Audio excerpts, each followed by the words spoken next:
Hey, welcome back, Bibles and Buckets. So, yeah, got blessed with some chickens. I spent a good portion of the day building that little guy. I gotta finish the front. Um, as you can see right there, the board sticking up. That's not how we're gonna roll. But I'm smoked. I got a pretty good mess going on out here, and yeah, so we're gonna shut it down for today. But I'll have a way to secure those chickens tonight, and yeah, we don't want these guys getting eaten this time. Yeah, it was a hard lesson to learn, but it's part of homesteading and learning hard lessons sometimes. But yeah, so let me spin this camera around, and I'll take you on a little walkthrough. All right, so yeah, we got a little bit of a mess. Nothing super fancy, but I got some nesting boxes in there. Yeah, these guys they're all over the place. Got just a little run out here for them because I'll free range them at some point, but that's where we're at. So, well, so let's have a talk. So I grew up partially in Northern California, like Shasta County area, and a little small town. And there wasn't much there. I lived there till I was about 11, and my parents moved to the San Francisco Bay Area. Just a smidge north of the Bay Area. It's still close enough for me. And it was a culture shock when I was a kid. And I was kind of country and, didn't really camouflage, and cowboy boots and hiking boots didn't go with Dickies and Nike Cortez and Ben Davis shirts. And yeah, it was kind of a clash, culture shock. So I didn't do great. But over time, I kind of turned into a city kid, and really, I always longed to live off the land and kind of see what I could do with that. I remember in seventh grade, I was doing really bad in school, and the teacher was like, "What are you going to do? You're getting bad grades." Oh, no, the principal was. She was telling me, "What are you going to do? You're getting bad grades." And she goes, "How are you going to provide for yourself if you can't get a job?" And I was like, "I'm going to live in the mountains and live off the land." And she laughed in my face, and here we go.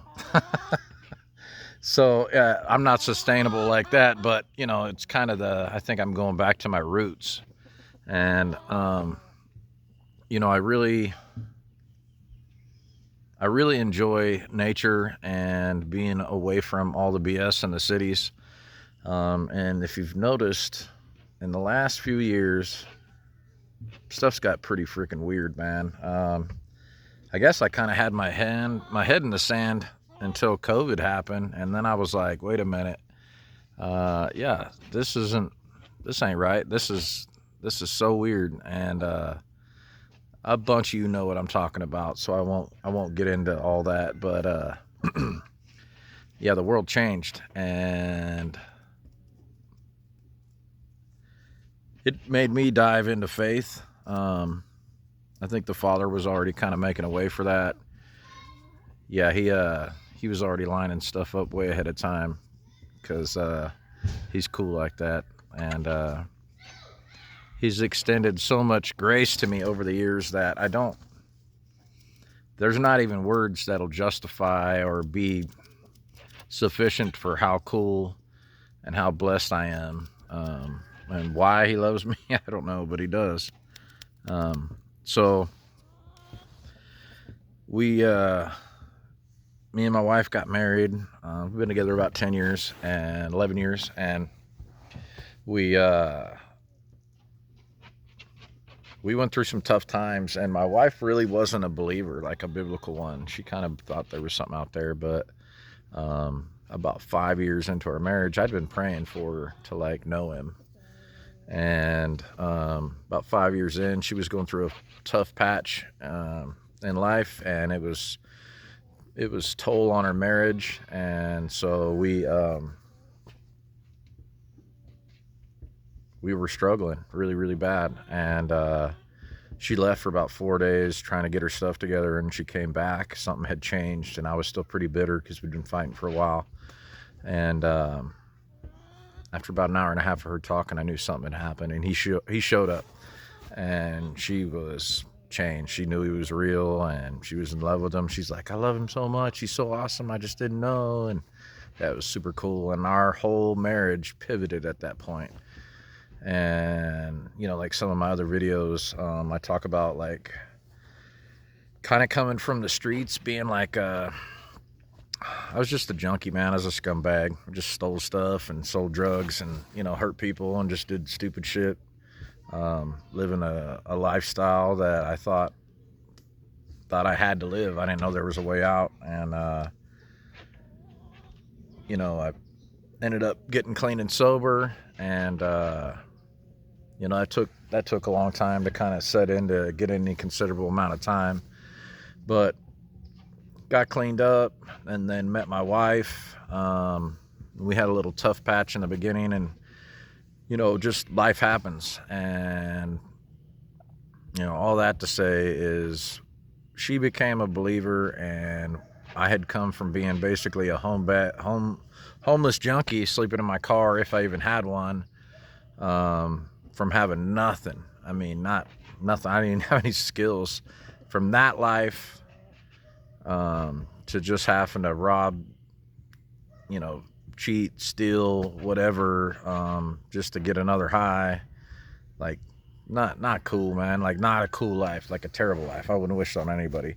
Coming from that to like having the white picket fence, I fought tooth and nail to get, you know, really nice house in the suburbs, really nice cars. We had a boat in the garage, leather furniture, big screen, all that regular stuff that everybody wants, like, you know, the American dream stuff for me. And it was actually a life I never thought I was ever gonna get.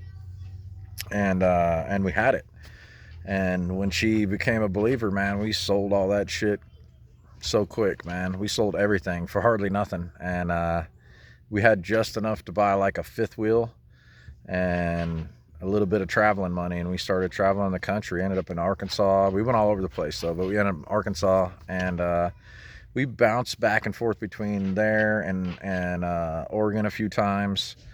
And you know, we really took off on this adventure together, and seeking the Father and where He wanted us. And that's going to be for another video. But man, it's been a huge blessing, and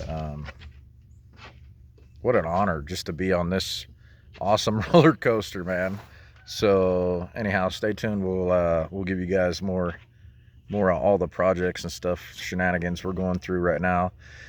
Chicken coop, we're building a bathhouse. We got blessed with some chickens. Camper life, off-grid stuff. We're probably going to do some solar stuff.